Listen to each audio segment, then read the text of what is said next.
Na magandang hapon po. Karating na po natin galing sa Tinabakan. Bumili po tayo ng mga bangus na maliliit.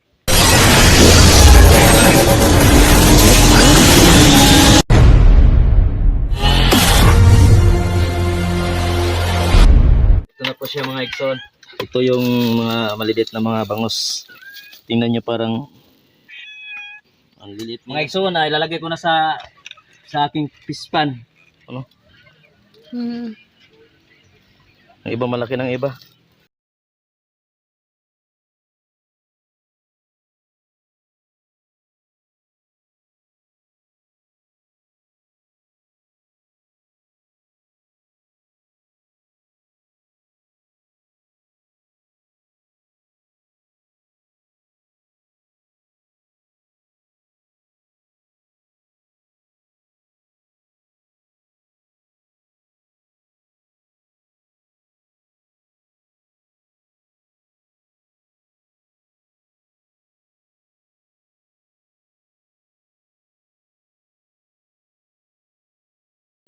Para hindi siya mamatay.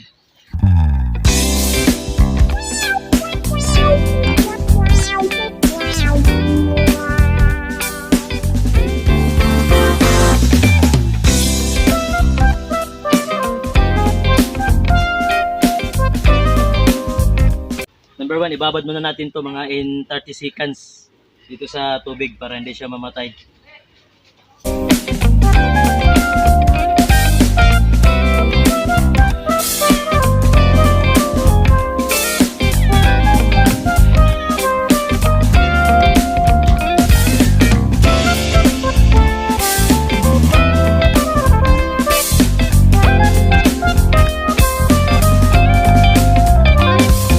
After mga 30 seconds, pwede na natin ilagay muna dito sa net.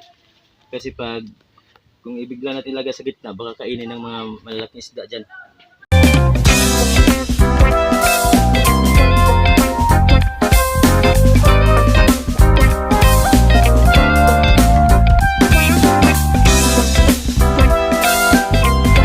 Guys, so pagkatapos ng ibabad natin, ito, kailangan natin itong makawala na. Bukan na, Paul.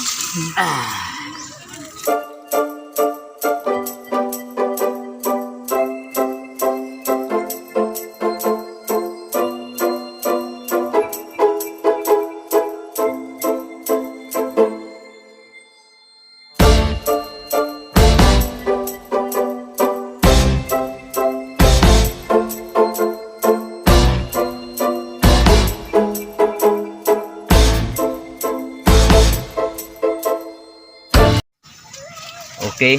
So, mga Ikson, abangan nyo kami, update kami mga after 3 weeks or 2 weeks from now.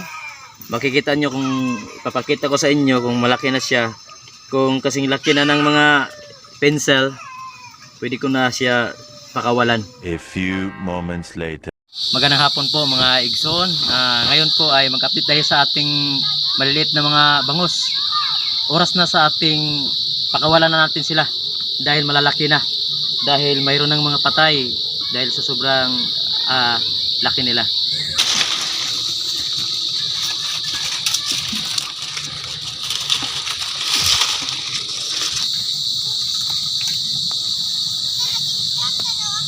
So mga Ikson, ang iba na bangus may patay na po dahil sobrang wala na sigurong kailangan na pakawalan sila.